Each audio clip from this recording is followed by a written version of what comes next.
So although the handbooks are our core resources, we do have other resources available. So the handbook is really designed for sort of 4 or 5-year-olds, first year of school. We do have a number of items now for sort of preschool or early learning type activities.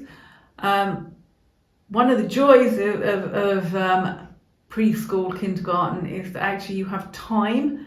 Once you start the programme, we like to go through at a pace, but in the early years in the nursery, then you've got time to play about, have fun and do lots of things with the children. We have things like the bumper book, which has got lots of activities and games, things to talk about, trying to encourage their phonological awareness, so that's their ability to hear and think about sounds within the environment around them. Also to try and spark their curiosity about the world.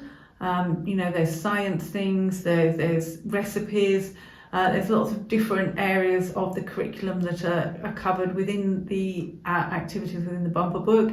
Stories for them to read, reading to preschool children, really important, say to develop vocabulary and to talk about the sentence structure and all these things that they just take in as they're listening. That's got a page sort of for each of the basic sounds. That's also quite good as well if you're a school that doesn't particularly like photocopier resources of pupil books. It's got some ideas for activities that you could do instead of colouring in the pupil sheet. So instead of colouring the windmill, you could make a windmill. Only thing you will need to remember is at some point doing that you will need to put in the handwriting and forming the letters. We also have the activity books. They're a bit more of a home activity, a bit more of a one-to-one, perhaps with a parent, but again they go through all the sounds, they introduce them, more for reading than for writing, because for the young children, they might not have the fine motor control to do the writing, although you can do things with magnetic letters and letters. And there are letter cards in the back of the books, the activity books, that you can cut out and use in various ways with the children, for which there are instructions given within there. And we also have the finger phonics books, which have undergone a complete refresh with lovely new artwork. I love the finger phonics books. I taught my children to read with the finger phonics books.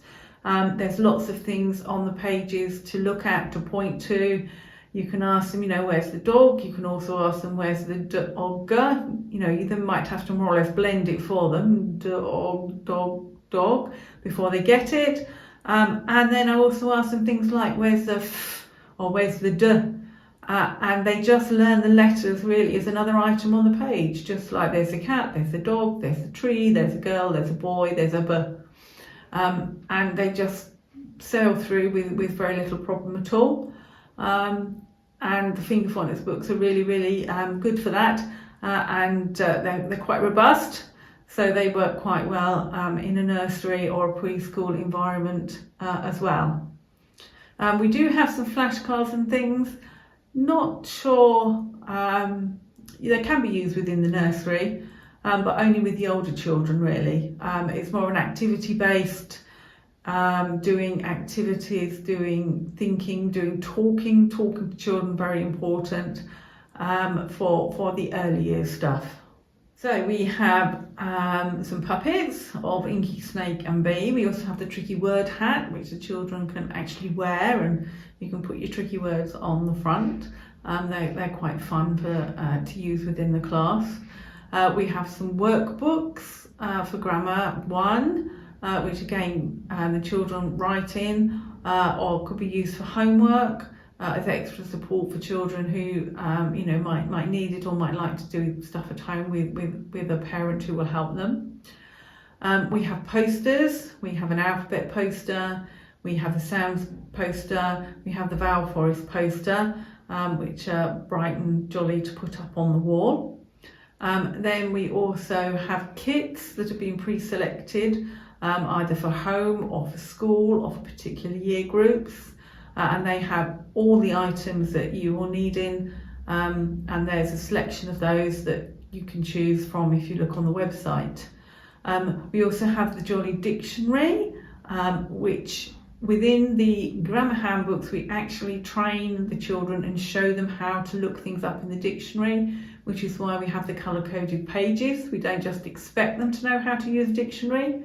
And there are exercises and teaching tips for getting children to use the dictionary that go throughout Grammar 1 and Grammar 2. So there's lots of other things that the children can use and find useful within our range.